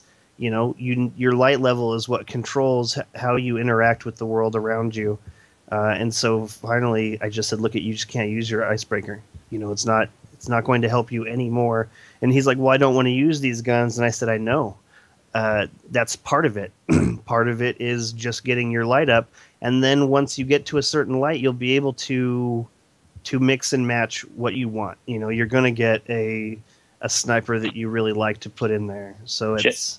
I just wanted to say, make sure that you don't waste your legendary marks. It's very, very easy to go over the cap. If you say you've already put everything into your guns and gotten them to the level that you need, and then you start going and doing Crucible, or you get legendaries you don't care about and you dismantle them. I've done it multiple times today, and I'm just like, not paying attention, and because that stupid level cap on the marks, it kind of hurts sometimes. So I have such a shopping list of things I want to buy from the vendors that I'm never going to come anywhere near 200 marks. You know what? That's exactly what I was thinking. I'm always staring at that legendary mark number. At no point... Yeah, as soon as it gets high enough to buy, boom! I got it. Right. Actually, within 30 marks of what I want to buy next, I'm just like, ah. So yeah, like I appreciate the tip, but I just, there's just no way that that's going to happen to me anytime soon. There's just so much stuff I want. I have this really, really ugly purple cape for my hunter, and I want to use it because it says gain more Vanguard when wearing this cape, but it's just so ugly. Purple is just not my color. I'm not interested in it. I want to wear a cloak that's... I mean, I'll even wear the one that has all those leaves on it. I don't know where that hunter's been rolling around, but I will use it. At least it's not bright purple. So yeah, I don't know. I'm looking forward to having the problem that you're talking about. So are you just not buying anything, Sharks, or are you just past all of that gear? You just aren't interested? I don't need any of that gear. What I want, the only thing I might buy is the Dead Orbit auto rifle, because I don't like the auto rifle that or actually I don't like any of the auto rifles I have right now. But yeah, I mean, gear wise, I'm set on gear wise unless something else better drops.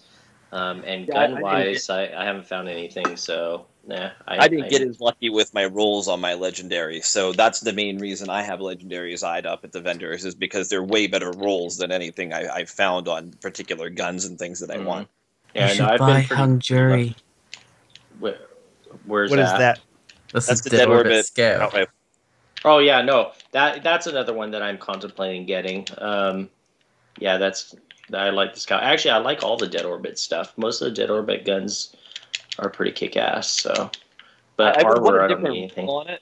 But the Scout rifle from the Vanguard's space stats are amazing. But I would want a different roll than the one that's actually at the Vanguard vendor. Yeah, I don't like hardly any of the Vanguard stuff. Well, I actually do. They're the store that I like the most from. In fact, I want to purchase the answering cord and Apple of Discord from them just as is. And I'll probably end up getting that rocket launcher for the raid, just because it's the only stock rocket launcher with tracking and good stats. And I hear a tracking rocket launcher is good for the raid, so it's the one thing I haven't landed yet. So I'm probably going to get that one. Although there's other rocket launchers I'd rather have with tracking if I had them, but that's totally RNG now with the new release. Yeah. I want to say that I really love the current system that they have, where everything now could possibly be something that I'm interested in. Like even when I just get a blue engram, I think this could be something that's higher than the level that I have right now. And it's turned a lot of the game, it's turned a lot of the loot game on its head.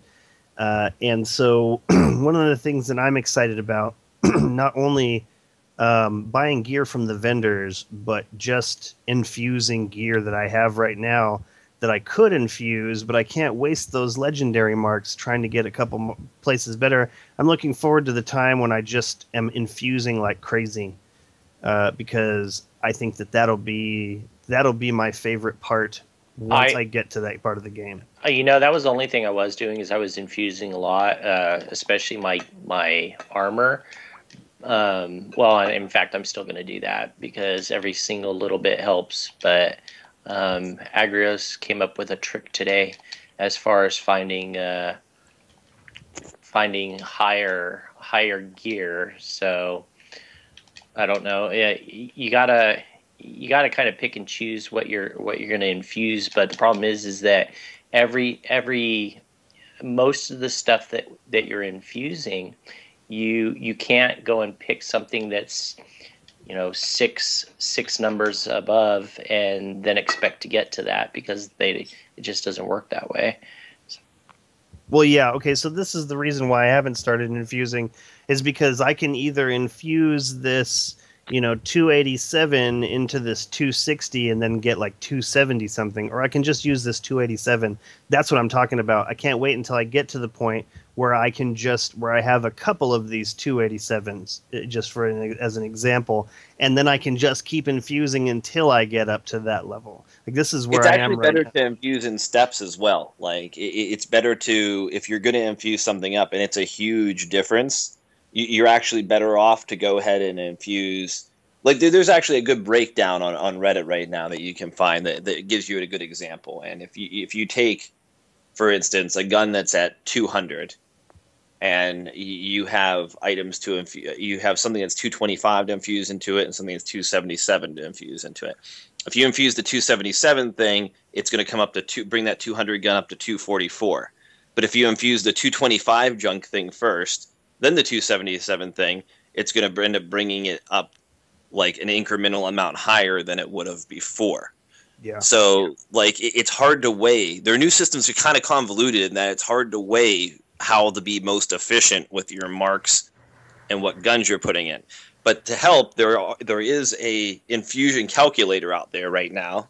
If you look it up on the Reddit, there's a post there about it. There's a website that it lets you calculate exactly how things are going to work out in the end when you infuse things. Cool. If you want to do the math yourself, if the difference is 5 or 4 if you're trying to infuse an exotic, then it's going to get all the points. Otherwise, it's 80%.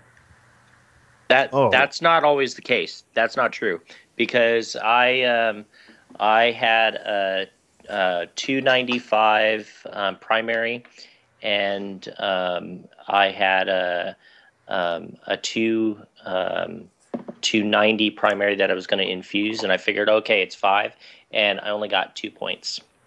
2. That is 2 points. It has to do with the quality of gear as well. So were you trying to infuse? Both were legendary. Both were legendary gear. Okay. Interesting. Yeah, I don't even think the calculator would tell you that's what you'd get. Interesting. Yeah. So there's still room for testing and checking it out. For sure. It's definitely less intuitive than previously. That's the one downside, is that nothing in the new system's really just completely intuitive. Like, you don't just look at it and know, well, this is going to be the result. You actually got to kind of like break some stuff out and do some figuring if you really want to know the true answer, you know? So I'm looking forward to the moment when I can buy a piece of gear from the Vanguard, because I love all of the Titan gear. All of the Titan gear looks so good to me right now. Like, I want to buy it and wear it and keep it for my very own until they change the stats and the colors for some reason. I'm gonna be happy about it until then. Continuing. Okay, so to wrap up the weekly update portion here, there's the movie of the week this week. It was How to Be a Batman, which was actually a Night Stalker melee invisibility build video set to like the 50s, 60s style Batman music and visuals, as well as some Michael Keaton sprinkled in there. It started okay, but it kind of goes off its tracks partway through. So it's definitely an interesting piece of comedy, put it that way. There's also the runner-up is a video of the world's first team's first raid encounter with Oryx, so spoilers there on that one. I don't know if you're trying to stay blind or not, but I didn't watch that one because I am at the moment still trying to stay blind. And another video is very effective use of sword defense in Crucible, providing for a very narrow escape and 4 dead opponents. And the very last video is a excellent fan song written to Destiny music. So I encourage you to check all those out. Watch for spoilers in the second one if you're watching Protecting Yourself. Got it. I mean, who is even doing that? I feel crazy. I feel crazy at this point because I haven't just jumped into a raid with somebody. You know, there's been so many points in time where I've just gotten a message like, oh, hey, we're doing the raid. Come on. You know, it doesn't matter that you're only 280. We will just carry you through this. And I feel like I'm crazy for wanting to go in and experience this and try and figure it out. Like, it's not like I have a bunch of time on my hands. I mean, I feel crazy, though. I feel crazy. The blind raids are some of the most fun experiences I've had in Destiny so far. So, you know what? That's what I keep coming back to as well. Is going in like like with Crota, going in on that first part, and I never told you guys this, and I meant to record it because it was awesome. But so you don't think that there's anybody listening who hasn't done Crota yet, huh? So there's that. If you haven't, you should do Tier 3 Court of Oryx. There it is. I still need to even do that. Oh my gosh, and that's kick ass too. So we were in there. We got through this pit, and there was a couple of times when we got to where you were supposed to stand and then form that bridge to get out of the pit or the abyss, whatever it's called. And so there was like 3 times in a row we all died, and then the bridge formed. And so the last time, I ended up dying, and I had my Sunsinger Fireborn, and I thought, you know what? I hate to do this, but I'm going to stay dead, and not help out my teammates until all of them are dead, and then the game says the bridge has been formed, and then I'm gonna sun sing and I'm gonna haul my ass across this thing, and that's exactly what happened. That's the story behind how we beat that first part. For those listening who are either in the raid or not, like I waited. All 33s, full group of 33s doing this, mind you, as far as how tough it was. Was it even 33s? This was on normal, wasn't it? We were all one level down. If you're talking about doing the hard raid the first time. It was about doing a normal raid. So we would have been 31 or wait. We would have been 30. We were 30. No, 31. Because we were 30 already from Vault of Glass, and then we went and leveled up one level after a Dark Below dropped, and then went and did the raid. Right? So we were all 31. So. I don't think I was 31. I don't think I was 31 either. I think we were all 30. Because Dark Below bumped it up to 32 cap, right? So we all leveled up to 31s and went in the raid, right? Am I wrong about that? I don't think so. I don't remember getting gear that fast. No, I remember going directly into the raid. Yeah, I mean, I don't know. It doesn't matter. But yeah, that's how that happened. The raid. I don't even remember what happened as far as that raid launch and stuff went now at this point. It launched quite early, and most people went into the raid. Some people stayed out and bought vendor gear, and they got the 31. And they were the ones that could kill Crota. I had stuff saved up that I popped packages and things. And yeah, Sharks, you and I both were 31. I'm pretty certain. Because we had all our packages all up to pop and everything. We didn't go straight to 31? No, we didn't get to 31. I was so pissed off because that was the whole point in doing that.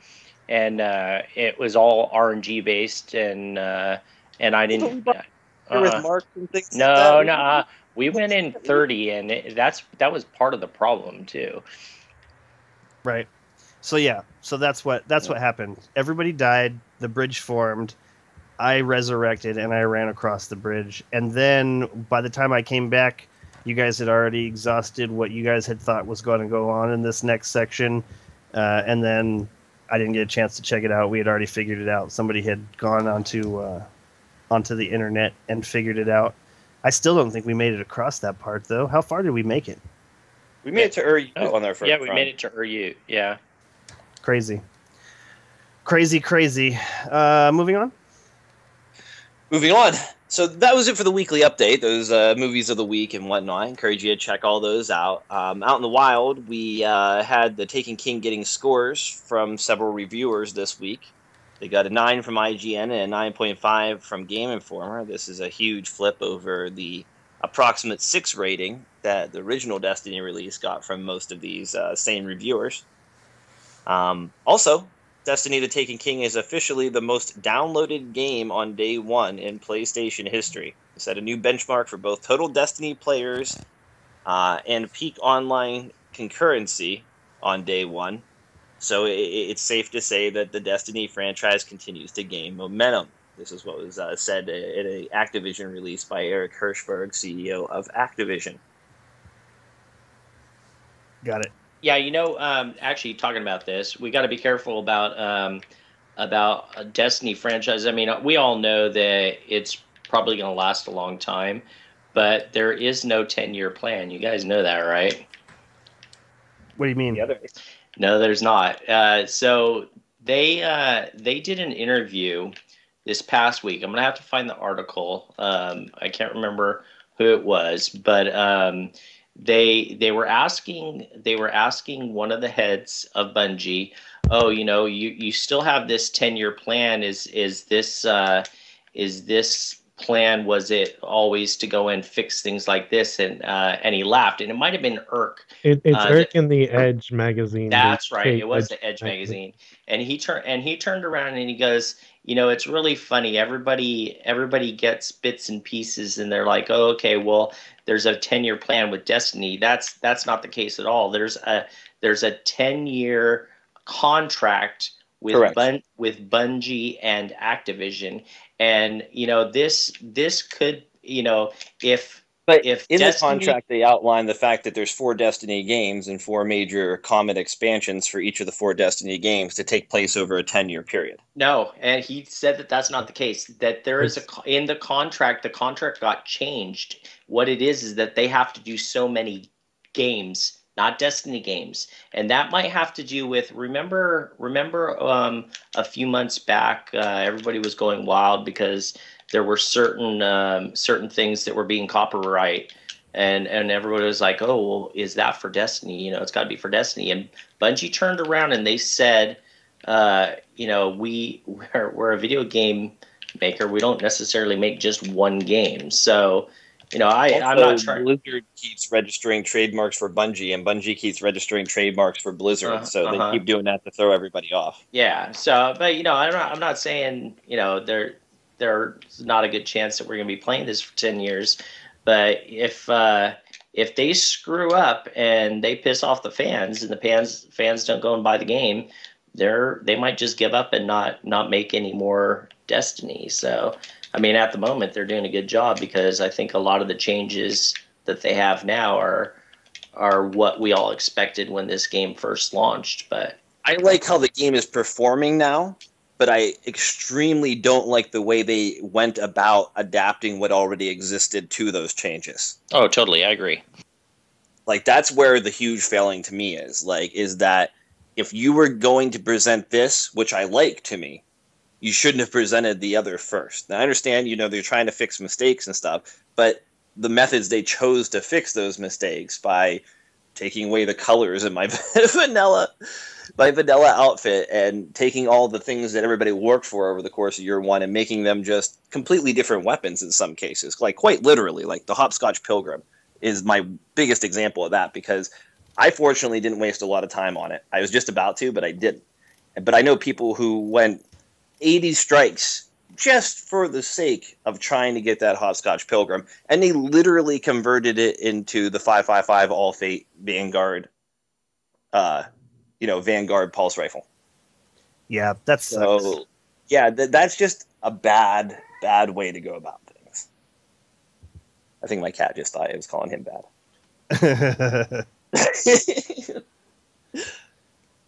Yeah, that's unfortunate. I feel bad for anybody who did that, and this is up to and including people who are friends with Bungie. Like, there was the UK Activision PR guy. Like, he went and ground out a ton for that, and then here it is.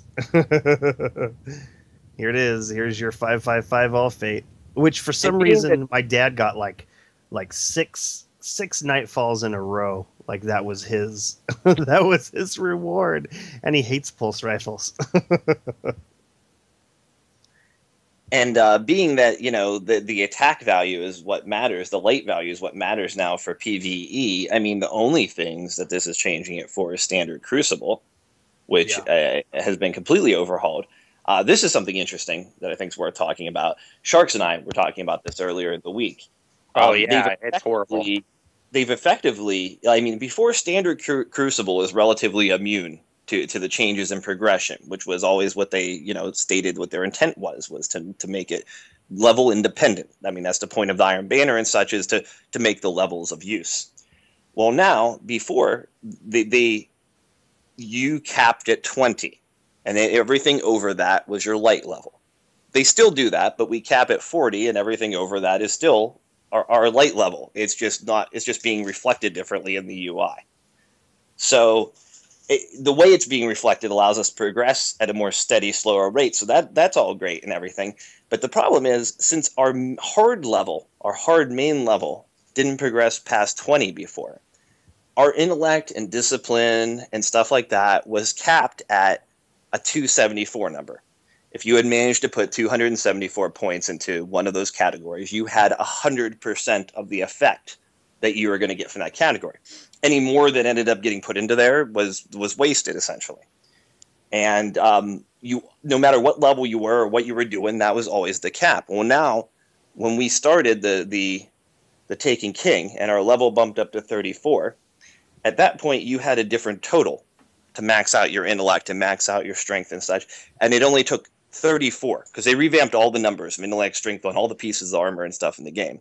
So that they've gone and reflected at 34, at level 34, it took 34 points in one of those categories to get you up one of the 5 tiers that you saw under your intellect or discipline or whatnot.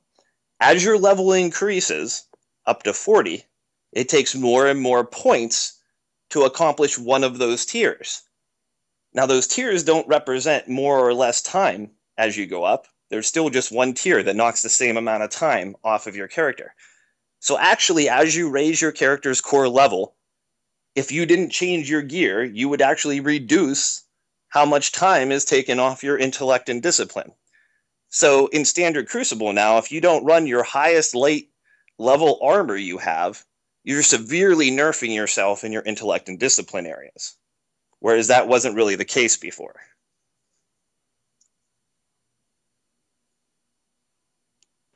That's really interesting news. And that makes sense. No, but it doesn't make sense, though, because that means that a level 34 player, okay, like for instance, to max out their intellect, it's 170 intellect points. For a level 40 player, it's 300 intellect points to max out the same thing. So that means that a level 34 player is going to have more intellect, which means their supers more often, and be able to kick your ass a lot easier than a level 40 player would. Right, like if you put the same armor on, like if you put on armor at level 34 that gave you 2 tiers of intellect and 2 tiers of discipline, and you wore that same armor after you moved your core level up to 40, you would no longer have 2 tiers off of intellect and 2 tiers off of discipline, and yours would take longer to charge than they did at level 34 in Standard Crucible. Do you have any 170 armor on hand by chance? Not on, like, right this second. I'm not at my... Well, at my bank, I have a Celestial Nighthawk. It's full intellect. It gives me 27. Mm-hmm. Meanwhile, my current helm gives me 37 discipline and 53 strength. Right. So you're not losing out over the 34s. It's just if you kept your... I wear my year 1 exotics in Standard Crucible anymore and still be competitive. Yeah, he's saying that the year 1 stuff is totally obsolete. The only time you can ever wear it is in the tower. That's what Agrios is coming to. Well, it's still severely nerfing your own intellect and discipline. Whereas before, like in the House of Wolves or Dark Below, if you wore your vanilla armor that lowered your defense a lot, it didn't really lower your intellect and discipline and stuff a lot. You were still able to get, 100% in one and like 80% in another, which was approximately the armor you were wearing. Well, the tiers themselves don't lower the time as much as they used to either. Correct. So they nerfed all that stuff too. That's my biggest bug is the way this game's progressing. Is it's like, well, we're going to give you all your best abilities and your best, the shortest time on your abilities and the best weapons at first, and we're just going to slowly nerf those as time goes on. Yeah, that's a bummer. Moving on. So, some things from the community. This week's Nightfall, we found out that the worst stat part of it in the beginning was extremely difficult, especially if you were even a little bit under-leveled, and nearly impossible at that point. The community, as of course, came together, worked hard, used teamwork, and figured out a great cheese. What is that cheese? Go on. You can go into the strike and go to the point where the worst stat is landing, and start the event. And you go over by the rock that's just to the right of the worst stat as you came up on it, and you do the whole look away from the wall, turn toward get your summon sparrow thing to come up, turn toward the wall with your summoned sparrow, and fall through the rock basically and underneath the map. Then you just go on your sparrow underneath the worst stat and sit there until the worst stat stage completes. There is another way if you don't want to cheese it, though, because I did it this week. You just have to have one Titan, and then you chain supers, and so the Titan can actually drop his bubble twice, and you don't even need Helm of Saint 14 then, and then you're fine. Which, of course, is great if you could do it legitimately and everything, too. It's just worth pointing out that it didn't take the community long to come together and get a cheese for an exceptionally difficult place in a temporary mission. Right. So when we were doing that, and it was like, okay, well, this is all we need to do is get to this angle, and then we'll be fine. And they just keep dropping ships of basically invincible dudes. It was crazy. That was crazy. Did you get anything good for it, Sharks, when you finished it? Yeah, I got a sniper rifle. I'm not a sniper. I got a scout rifle. Yeah, I think that I'm more than happy to go up against insane odds, but I'm much less happy trying to do that when it's like, oh, here's some 10 strange coins. Yeah, well, here's that's 11 strange coins. That's what the rest of the group got. I got the exotic, and they got 11 strange coins each, and they were like, "Really? You gotta be kidding me!" My nightfall last week, I got 5 3 coins. That was my nightfall reward. I can beat you all a bad stories. So you guys love like your 3 coins. They actually get you exotics. Your strange coins gets you 30 coins, which gets you exotics. I got an antiquated room. Oh, you know what? Jaded got that too. Jaded was so pissed that he got that. Actually, What does that get you? Nothing. I could do a tier 3 Court of Orcs and get some token and get like 3 blues.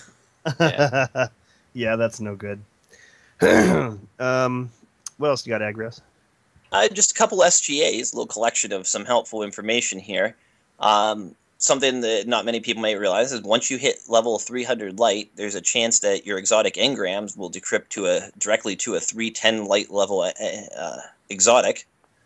So it's worth saving some exotic engrams that you get possibly to flip on a character once they've turned to 300. It seems to be about a 40 to 50% chance of getting a 310 light level exotic out of them at that point. Awesome. Very awesome. You can now pop heavy ammo synths while you're dead. The ammo will appear upon respawn. Oh, I wish I knew that. I wish I had known that when I was doing the Nightfall. Yeah. That doesn't work with specials. At least not in the raid. I tried last night. Doesn't work with special? Well, maybe it's after the patch today. Yeah, it's the patch from today that changed it. Okay, yeah, because I used a special synth last night while I was dead. Didn't have any when I rezzed, and I was kind of upset about that. Oh, it's kind of spotty, because I know one person in my raid did it, and they got their heavy back. Another person did it, and they didn't. So, I don't know what's... It's maybe you got to be careful you don't do it right on a loading. Like, you have to be solid dead, and not in the middle of spawning in. You know what I mean? Actually, in the middle of loading in. Yeah, I don't know. Don't know where the research lies. Wearing the Taikonaut exotic helmet and trying to use it with a rocket launcher that already has lock-on will result in the rocket launcher not being able to lock on. I did find this out the hard way. And sometimes they'll just keep locking on sound forever. That's funny. I think another little happens glitch with truth. Another little glitch is you need to not use the Firefly perk available on future Work Halt's Hand Cannon the Vanity. For many users, it freezes the game, forcing you to quit and reboot. Or on PlayStation, sometimes gives you an error code and kicks you to orbit. Awesome. Some concerns from the community. It seems that after update 2.0, sprinting delay happens more often and feels longer. It's felt this way to me. I thought I had noticed it taking longer for that sprint delay to cut out than it used to. Have you guys noticed anything about that? Only the normal. Yeah, I noticed a couple times while I was going that I'm like, oh my god, let me run again already. Like, it was taking longer than normal. And then I saw this post with others discussing it, and it seems to be a consensus that the sprint delay happens quicker and it feels longer while it's occurring. Feels longer because people are getting hit with supers that they're not used to. I wonder how many of these people like, oh, my sprint's taking too long to go off, and they're like tethered or something. Oh man, that'd be funny. Yeah, totally. Could be, because sometimes you don't even know you're tethered if you're not really looking. If you're looking down your sights or something. Continuing. And the last thing, there seems to be quite an issue with the new strike playlists being as important as they are, with people quitting out of the heroic strikes once they begin. Man. Most annoying thing Remy in the knows world. that. Yeah, Remy was Jeez. helping me the other night. It was so frustrating. So frustrating. It seems to be that Bungie has taken away some of the brief time that you spend in orbit as well between the strikes, maybe in an effort to make them, more fluid and quicker for people, but it also seemed to take away the opportunity for some people to be able to efficiently leave. So there seems to be a combination of people just not leaving in time and then leaving out, as well as people just not wanting to spend the time that certain particular heroic strikes actually take to complete when they're trying to level so quickly.